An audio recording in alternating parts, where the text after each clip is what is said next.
All right, guys, gold and silver has gone nuts. President Trump is bragging that the dollar is down, that it's low. He likes that. Why?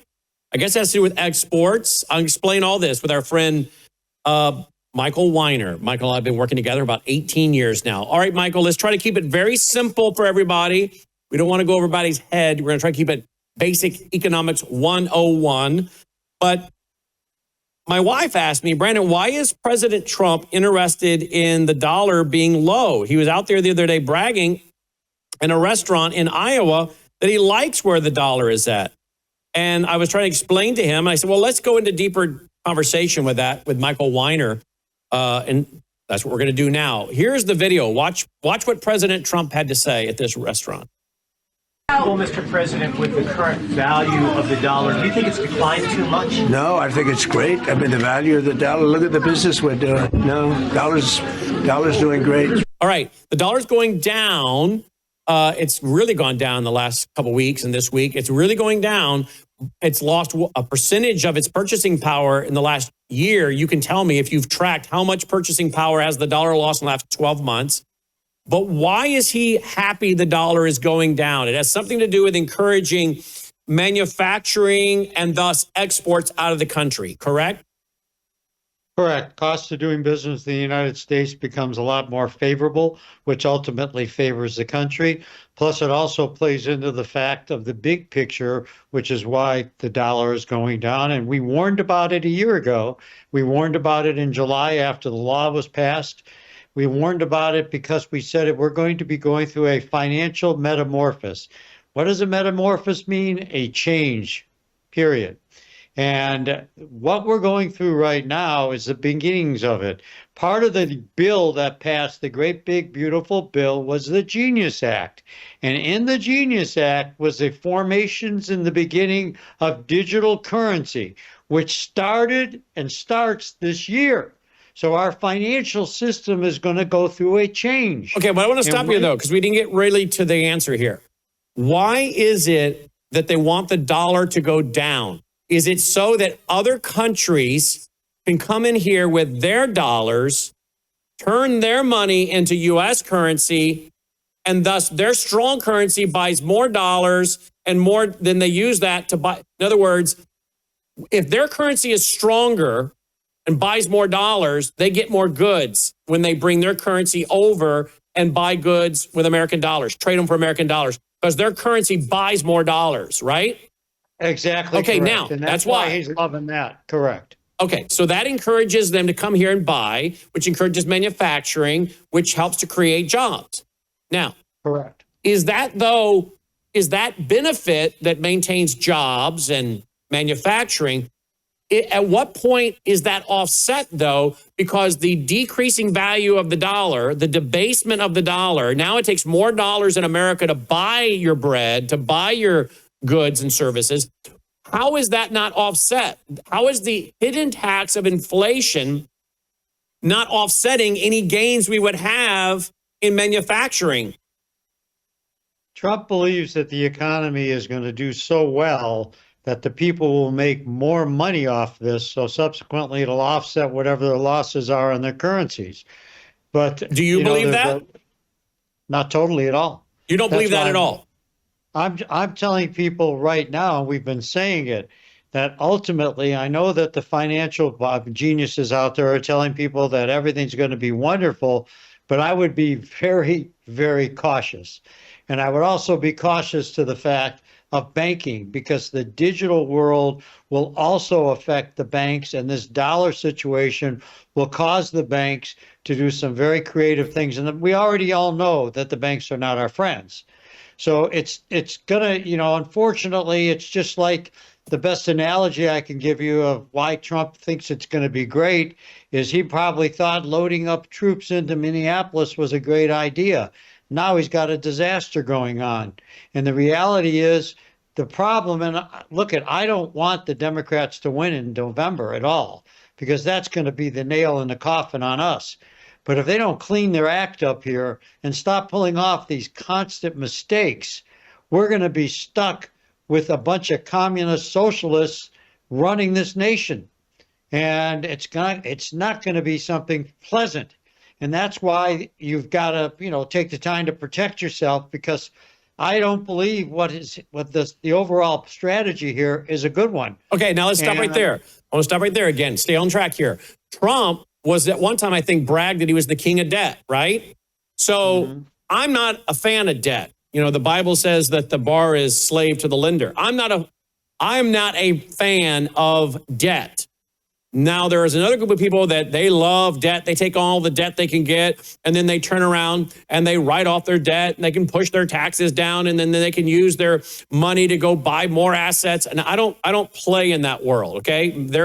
Many of them, I guess they've done well with that. I want to be able to sleep at night, so I don't like debt. We're a debt-free organization and have been for a long time because we don't buy on credit. We expand and we grew over 36 years as the budget allowed us to, right? But President Trump, and this is where I start differing with him and saying, like, I don't know if he knows what he's doing financially, because he built his whole empire on debt. And then I'm told and watched documentaries that some bankers and other people came in and basically said, look, we're going to have to ride this out with him. If what I'm being told was true, they all got in a room and said, we're going to have to ride this out with him. And they wrote it out with him because they were all in the game with him. And by the increase of his assets, of his properties, long term, it worked out for him. But I think he could have just as well lost his shirt. And of course, I think he's filed bankruptcy, which I know is within the laws. So I'm not trying to be critical of him other than saying, I don't have the mentality of finances that he has. And I think my mentality is right. Debt-free, cash on the barrelhead, limited debt. He, however, brings that worldview of his into the government. And I'm not so sure that that's going to end up being the best benefit for us as a nation. I agree with you, and I can say that Donald Trump back in best example, 1979, when interest rates went to 21%, and he was building the Trump Tower, he almost lost it because the loan cost that he had was so astronomical, they were going to literally take the building. It was that close. What bailed him out also, he opened the casino up in New Jersey. And if you remember, what brought him out was his dad. His dad walked up and put up $80 million to bail him out. That's all. Wait a minute. I didn't know that. Is that all documented? Really? Yeah, you could pull up about his casino. It was a disaster. I knew about that, but I didn't realize his dad helped him that much. Oh, his dad helped him. There was rumors that his dad put up chips to do it, so that way they couldn't attach it. I don't know if there's truth to that, but I do know he almost lost Trump Towers, and I do know he lost I think he lost the casino or almost lost it. But that's how come in Vegas, if you go to the Trump Hotel, there's no gambling. Okay, I think it has to do with what went on in New Jersey. But what I'm getting to is I think that what the only saving grace, and please, people don't think that I don't think Donald Trump is going to put us into trouble. I think Joe Biden buried us. But I think that we are going through some issues that he is going to have to work out, because if he doesn't, we're going to have a problem. Okay, now I just fact-checked you. We like to fact-check people here. I just fact-checked you. The Daily News, multiple sites, by the way. I just picked this one. Daily News, Donald Trump's dad bailed him out. No, I don't want that, guys. I don't want to buy your little weird thing. Donald Trump's dad bailed him out. It's going to let me read the headline. In the 70s, $8.5 million in loans so he could avoid bankruptcy. All right, so I had several places I read that. Okay, so again, I'm not criticizing President Trump. I'm not, he's fortunate to have had the dad he did and all that, and he's been successful in business in a lot of ways. So I'm not in any way trying to be critical of the president. What I'm saying is he's probably more of a gambler. He's probably more of a debt guy. He's probably more of a Keynesian guy, right? Keynesian economics, debt. He's not probably more of an Austrian guy, cash on the barrel, limited debt, that kind of thing, right? So this would help explain why he has no problem with debasement of currency, which is very much an inflationary thing. I was reading some guy today who was saying that what Trump was going to do is going to keep inflation low. Wait a minute. Isn't dollar debasement by its very nature inflationary? Absolutely. Plus, we're also going to have a major devaluation. That Genius Act thing that I talked about creates a digital world in the United States, but the part of that law states that the Federal Reserve can no longer print money. They cannot make digital money. So who's going to make the digital money? The Treasury. And guess what? The Federal Reserve is not involved, which is good. But today, the genius, by the way, the Jerome Powell, the idiot, another really interesting character, comes out and makes some ridiculous statements that did nothing to help the world and did nothing to help us. So we're sitting here and trying All right, to tell just so people folks know, time. the Fed is not going to change interest rates. Nope, they're not. Okay. All right. Nope. Now, gold and silver are going crazy. They are skyrocketing today. Gold is at about $5,400 and some odd dollars, 4,000, let's say 5,400. Oh, there it is, 54.16. All right. Silver's at about $116 an ounce. I mean, it has gone nuts. All right. Gold and silver have gone nuts. I think I have a chart here if I could find it real quick. All right, here we go.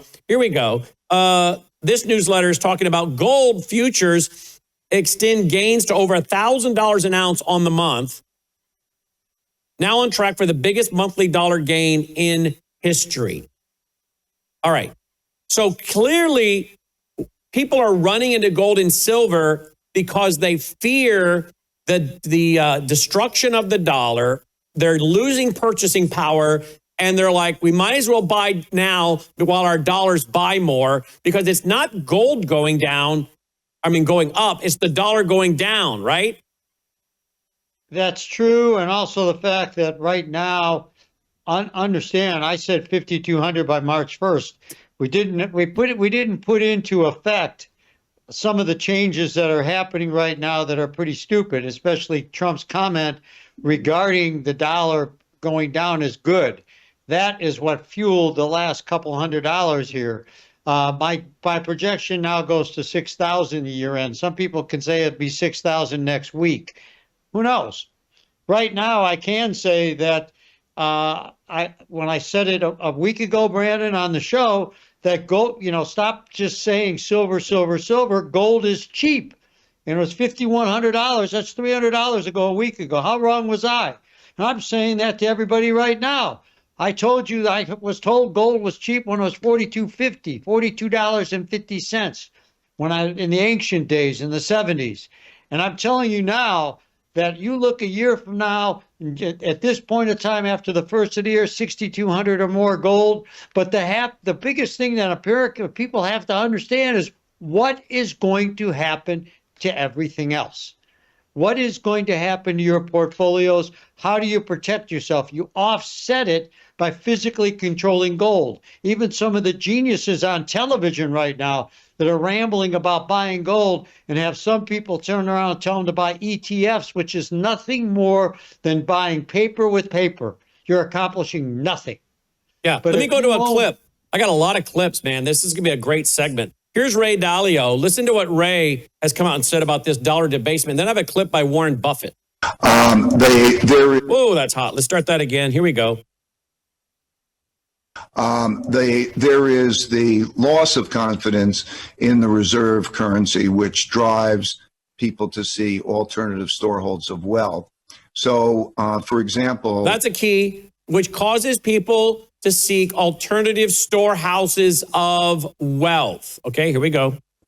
When there's a debt issue, there are two ways of dealing with debt. There's hard money, traditionally backed by gold. And when that happened, then there was breakdowns in that monetary system, the valuation. So for example, classically, March 1933, Roosevelt, with the debt problem, was forced to go off the gold standard, printed a lot of money, devalued the dollar, and then it moved on.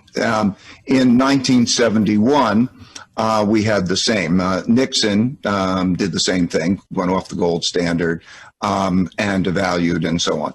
And the creation of a lot of debt and money means that money goes someplace else, and it traditionally, both of those cases, it went into stocks, gold, and other places. So money is always, the holders of money which are the holders of bonds. Bonds are a promise to receive money, a lot of money over a period of time. It's a very long money position. And when those become unattractive, such as now, let's say, you get zero interest rate or close to zero interest rate or even a negative interest rate, and there's a lot of creation of debt and a lot of printing of money, that drives that into other assets. They may not be another currency if there's not a good currency. They may be stocks, they may be gold, and they may be another currency. But it is that kind of time that we're in. So next year and the year after, no matter what, we're going to have large deficits. We are going to produce a lot of debt, and we will monetize that debt, and that debt will have a negative real return, and therefore people will borrow in it, will find it more advantageous to borrow in it than own it, and then they will move to other assets. Now, isn't that what the central banks are doing? Central banks, of course, mostly are private bankers giving a federal charter. That's what our Federal Reserve is. It's a group of private banks given a federal charter in 1913. And I bet you those guys are taking whatever money they get their hands on as a bank or as individuals, and they're turning around taking that paper money, as he was just talking about, and they're shoving it into real assets. I highly doubt they're sitting around in dollar-denominated assets that are subject to the erosion of the dollar. Now, the question is, why, for instance, are we not seeing an increase in the prices of homes? I just saw an article today. If I can find it. There we go. CNBC. Home buyers are backing out of deals at the fastest pace in a decade. Okay. Why do you think that is, number one? And number two, when will the people in this audience, and many of the people in this audience, of course, over the last 18 years have purchased gold and they have purchased silver. And I would venture to guess a lot of the people that have been following this broadcast for a lot of years are really happy right now. I don't give financial advice. I give financial opinion. But I would think, if I could pat myself on the back for a minute, I would think we have educated a lot of people, right? And that's what we're here to do, provide education. Take people who say, I don't really know a lot about that, but I like watching Brandon's broadcast because he loves to learn. He loves to read, he loves to research, and he loves to turn around and teach what he's learned. And I'm always learning, and the more I learn, the more I realize I don't know, and I got to go learn more. So I would venture to guess in our long history, we have a lot of people have made not that gold and silver is about making money, it's about preserving wealth, but I would guess you hear from a lot of our audience and say, well, I sure am glad I was listening and watching House over these years because I've learned about dollar debasement, Keynesian economics, etc. So first of all, I think a lot of our audience is happy. You'll have to speak to that, what you hear. Number two, knowing that much of our audience is we have an older audience, which is great. That's exactly the demographic I want. I want an older audience that's mature, that's seasoned, that have the ability to influence other people.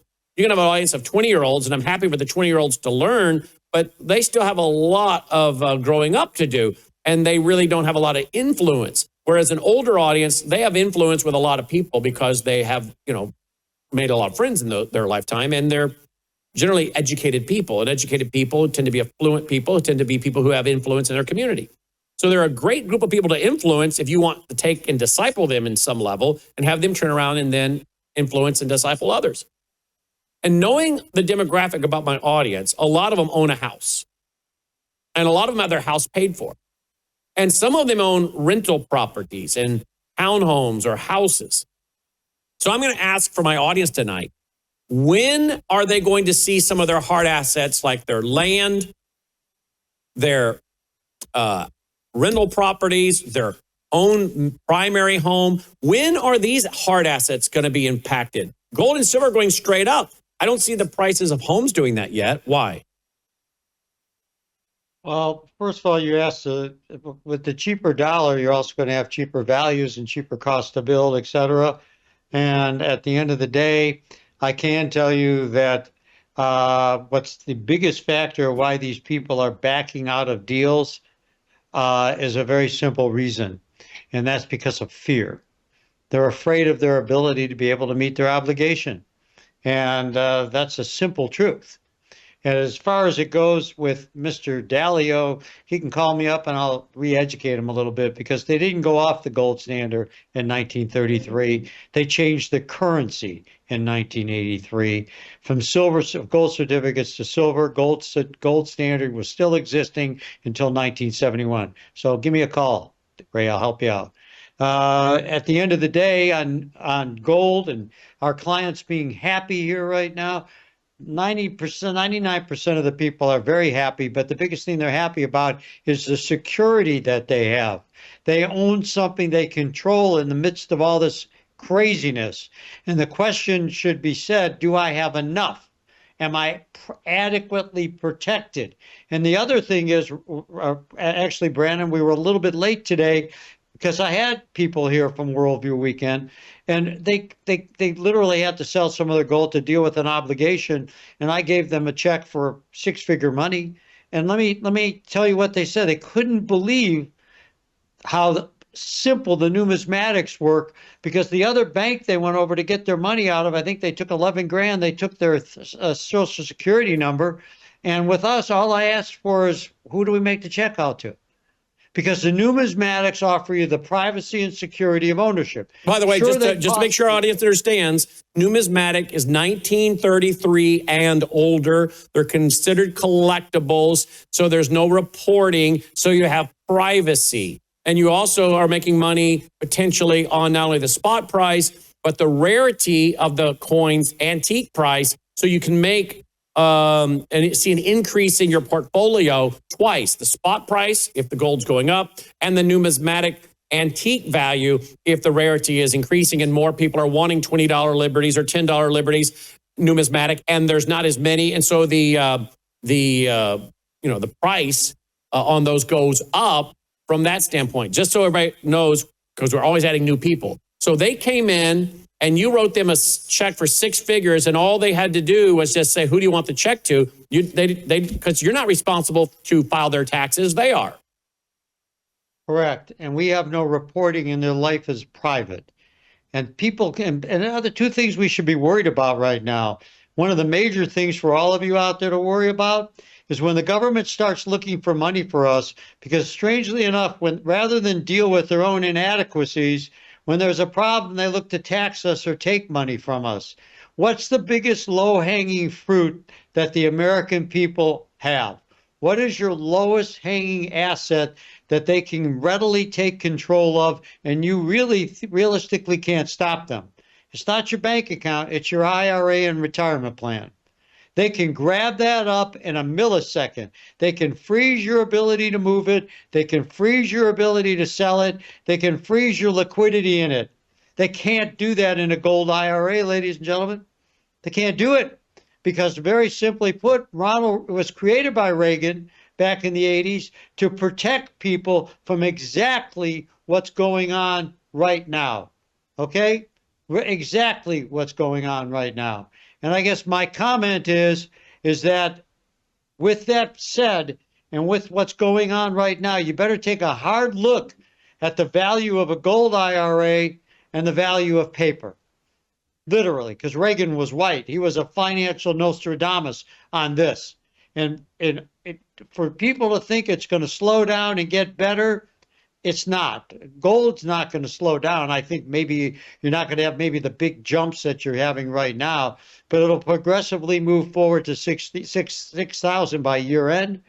And I think what you have to worry about again is what's going to happen to everything else. What we talk about on Worldview is the need to protect and plan ahead, not wait till the bullet hits you, but act versus react. And everything that Brandon has done over the last 18 years that I've known him has been a constant concern for being prepared ahead of time. Oh, yeah. Not waiting. That's my thing. That's my thing, is being prepared. That's just, I don't know. Maybe it's God-given. I don't know. I like being prepared. I don't like surprises. Maybe that's why I like and can do this day in, day out, same routine. I can hardly ever leave the house and or studio. Just don't need to. My wife doesn't understand that. But I just like the same routine over and over. So for me, it's not a big deal. And that's the thing about being prepared. I don't like surprises. I like knowing what my day is going to be like. And when I keep it simple and do what I love, there's no surprises because I'm not dealing with people on a daily basis and rubbing shoulders with a bunch of people that I don't know who may surprise me, and I may not like the surprise I get. But yes, I don't like surprises, so I prepare. Now, I want you to go back to that one question I had. When are people going to see their home values go up? Because that's a hard asset, and they want to see that go up. If you're going to have a debasement of currency, you want to have your one of your hard assets being your home go up in value. When is that going to start happening? We've got to come. There's sort of it's a contrary type of a situation because we have overinflated housing prices for the last 6-7 years, and that's affecting the real value of these homes. So most places, including here in Arizona, we're overinflated in values. So we can't get real values because we're not dealing in the real world. Okay, so they're already inflated. The home prices are already inflated. So those are not going to go up too much more because, again, people can't afford it. A lot of them can't afford it at the current price. Interest rates aren't moving. So, but again, you're better off still. It's what, isn't it? What, I can't remember who said it. But one of the guys, the guy that wrote Tom Sawyer, what was his name? Help me out here. Robert Louis Stevenson. That was who wrote Tom Sawyer? Who was the? No, I'm sorry. I'm thinking about the guy from Missouri. Or the whole audience is screaming at us right now. But anyway, he was it'll come to me. He said, I'm not as concerned about the return on my money as I am the return of my money. Right? I'm not as concerned about the return on my money as I am the return of my money. And that's how people should be looking at when they put into a hard asset like their house. At least you know where the money's at. You're going to at least be able to likely get what you put in it, not to mention more long term. There you go. All right. Let me give you a quick quote by Warren Buffett. One of his biggest concerns. Watch this. And obviously, we wouldn't want to be owning anything that we thought was in a currency that was really going to hell. And that's the big thing we worry about with the United States currency. I mean, the tendency of a government to want to debase its currency over time there's no system that beats that. You can pick dictators, you can pick representatives, you can do anything. But the people, there will be a push toward weaker currencies. And of course, that is, I mentioned very briefly in the annual report that the fiscal policy is what scares me in the United States because it's made the way it is. And all the motivations are to doing a lot of things that can cause trouble with money. But that's not limited to the United States. It's all over the world, and some places it gets out of control regularly. As they know,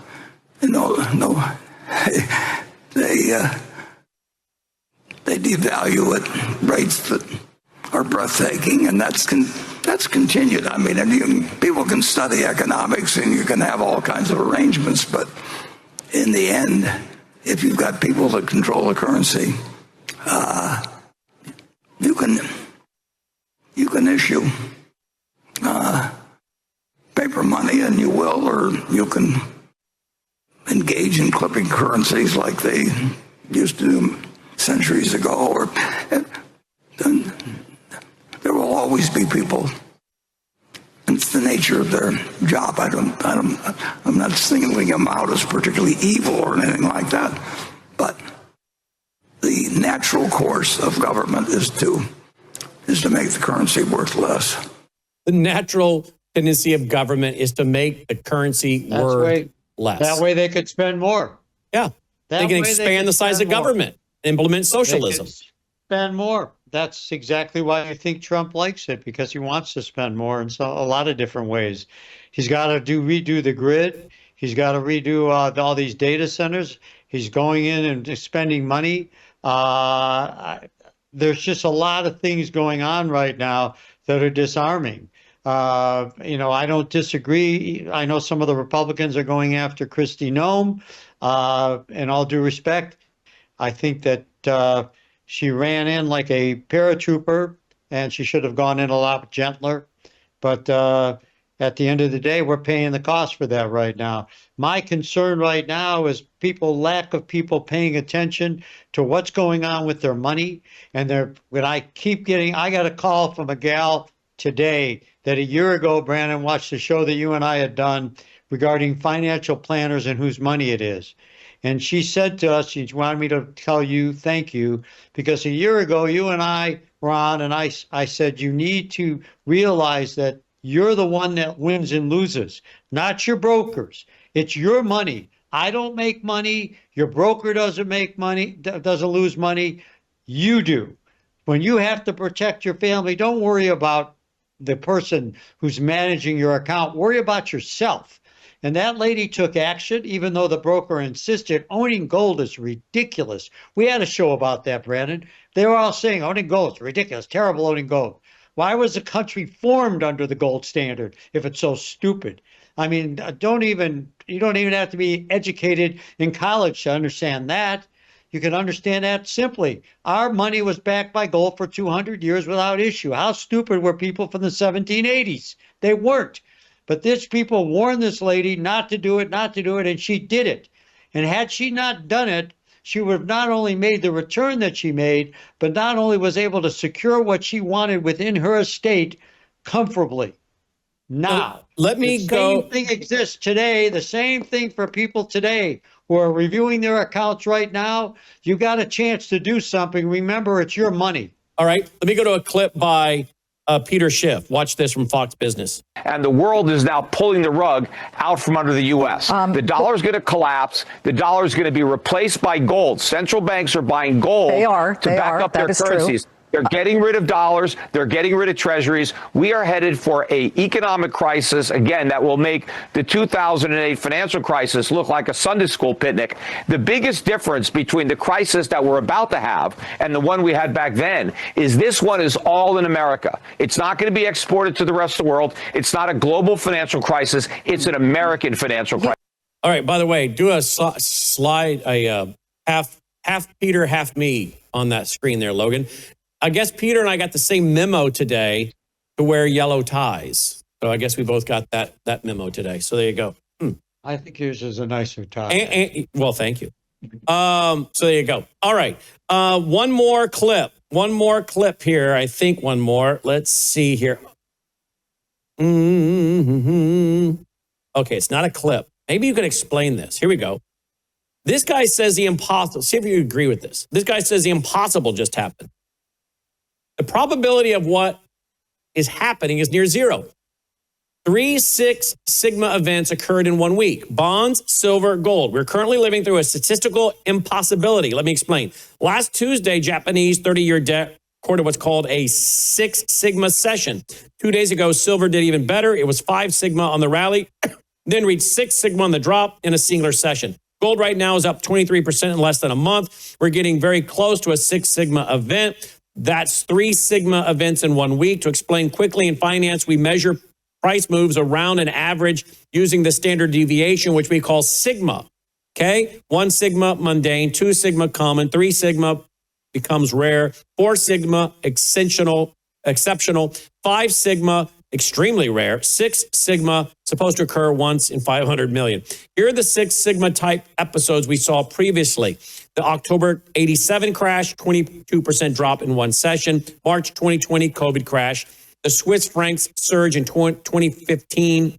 And the WTI oil turning negative in April 2020. But we've never had 3 events occur in 1 week. Do you see the point?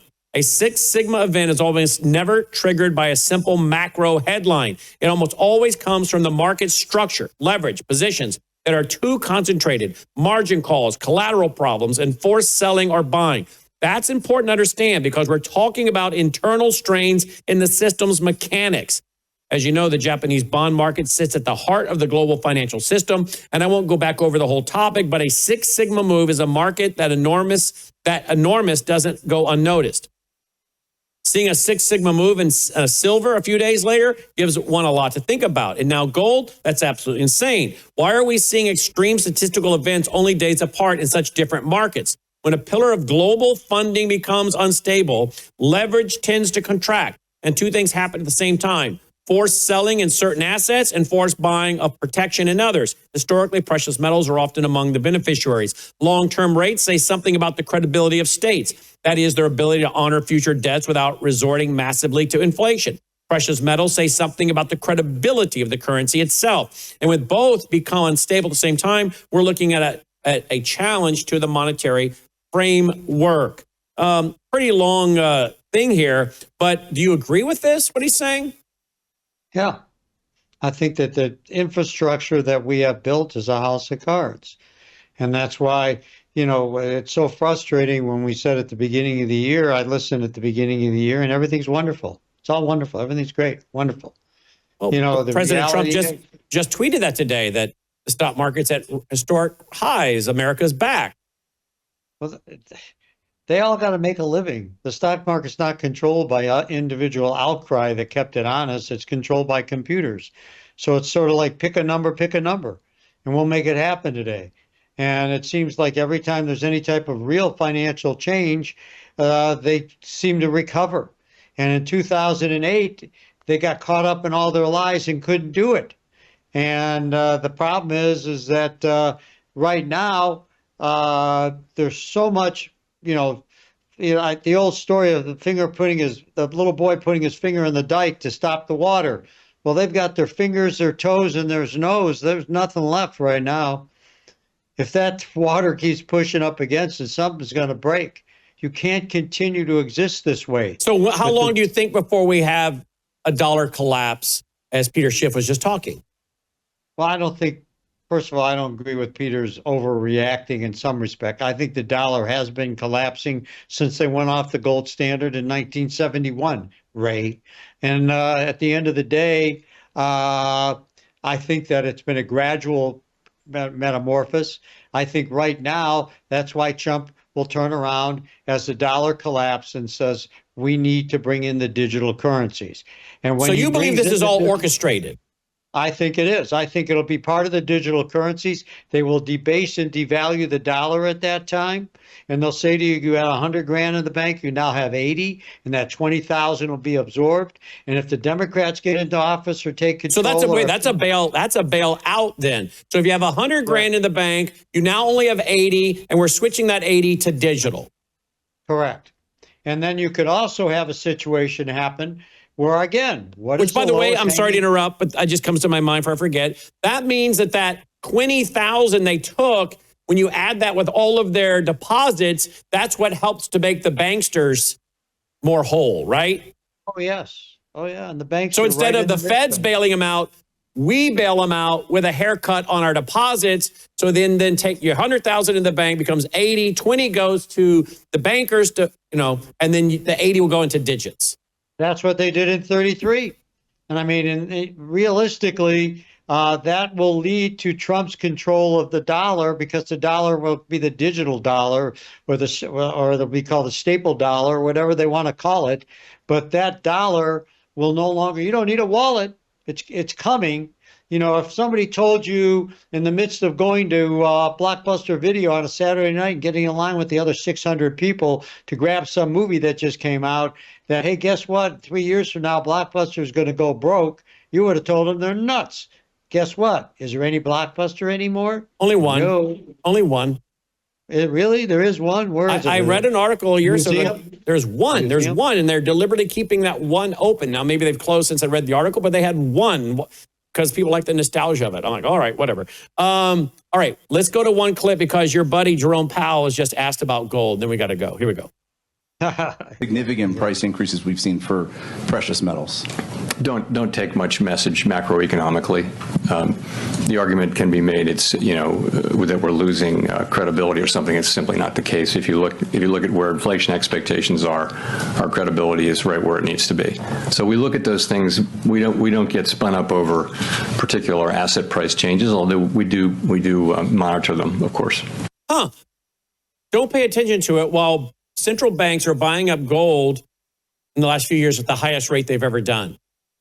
Correct. So in other words, don't believe your lying eyes. Yeah, right. He is about as smart as my squirrels in front of my house. I mean, you're sitting here and talking about the gold market and trying to displace its importance whatsoever, which is the wrong answer. The answer should have been is that, that gold is a stabilizing issue in the United States government. He should have said something different than he did. And instead, he's trying to say the normal, like marching orders. Everything is okay. Okay, here we go. Bloomberg, Citigroup, I guess, that's who that is. Yep, Citigroup, sees silver surging to $150 as China buying still has legs. All right, so before we let you go, any new updates on your numbers, where we're going here in 2026? 6,000, 6,200, depending on what happens in April and May, who he brings into the Federal Reserve, and also what happens in Iran. The reason being is stabilization of Iran might have initial drawback in the market, our market, gold initially, but it'll be a temporary thing. So I still think 6,200 year end, and I think silver 175 to 200. It'll have a issue crossing the $200 threshold, but it will do it in 2028, 27. But I keep saying to people, wait a minute, 27? Will it be 27 or 28? It goes over 200. It'll go over 227, but gold will be 7,000 in 27, 7,500. Coming into the last year of Trump's administration, I believe gold will end up between 8,000 and 8,500. I know Jim Rickards is talking 10 grand. It really is dependent on a lot of other factors, but gold wins no matter what. Okay, let me ask you this. Is money again. They keep saying that it's not a commodity. They keep saying gold is money, not a commodity. They keep saying that the new system is going to be based on gold. It already is. But is there enough gold in the world to base the system on gold? No, that's why the central banks are all buying percentages of gold. If you can have 20, 30% of your central bank holdings in gold, or 10% or whatever, at least it shows stability to your digital currency. Okay. That's why the cryptocurrency market just earlier this week started talking about crypto should have some connection to gold. Well, in all due respect, Mr. Bitcoin, why'd you make it look like a gold coin? I mean, you did that for a reason. Right. I mean, it could have been a black coin. You made it look like a gold coin. They're doing it because they want some stabilization. So 20% might be backed by gold. What will the rest be backed by? Nothing. The stabilization will be backed on the economy. But here's the deal. The big play that's going to happen 2028, ladies and gentlemen. Besant is a huge gold guy. Scott Besant is a huge gold guy. He loves gold. He's made it perfectly clear he wants to reprice the U.S. Americans' gold holdings. Right now, he claims there's 251 million ounces of gold in Fort Knox. He hasn't certified it yet, but he says that's what's there. It's 49 million light. If he reprices gold to the spot price of the gold market, that asset goes from $1 trillion to maybe 12 trillion. And all of a sudden that goes against debt. And all of a sudden the United States of America is back in the gold business because they have a vested interest economically in the price of gold. And mark my words, you will see that happening. I'm sticking myself out here, but Besant will not leave office without revaluing gold. And Trump is not against it. They just haven't done it yet. It's an arrow in their quiver. What will that do to you in the gold market for the people who are in it? It'll give you stability. You don't have to worry about any big drops because the U.S. is right in there with us. There you go. All right, get your free packet of information, no obligation, worldviewgold.com or 1-877-864-1072, 1-877-864-1072. As gold goes to $5,416, silver around $116 an ounce. Huge move. Dollars going down. Gold and silver is going up because dollar is going down. Trump wants to debase the dollar. And we've explained why with exports and manufacturing. But of course, what you have to try to do, folks, is preserve your wealth.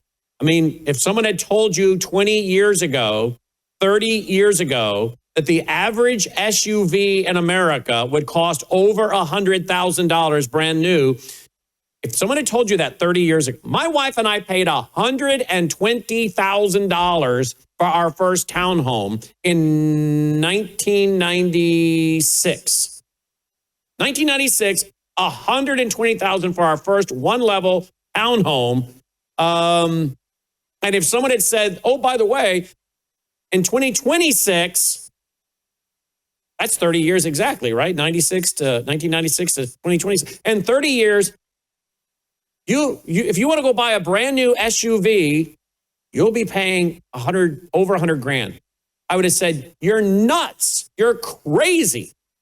Even though I was still into the reading about Larry Burkett's books and all that, I would have had a hard time wrapping my mind around, you're telling me I'm buying a one-level townhome for 120, but by 30 years from now, brand new, in fact, look it up. Someone tell me, let's just look it up real quick. Let's just go with like a Lincoln Navigator. Brand new, let's see what a 2026 Lincoln Navigator costs.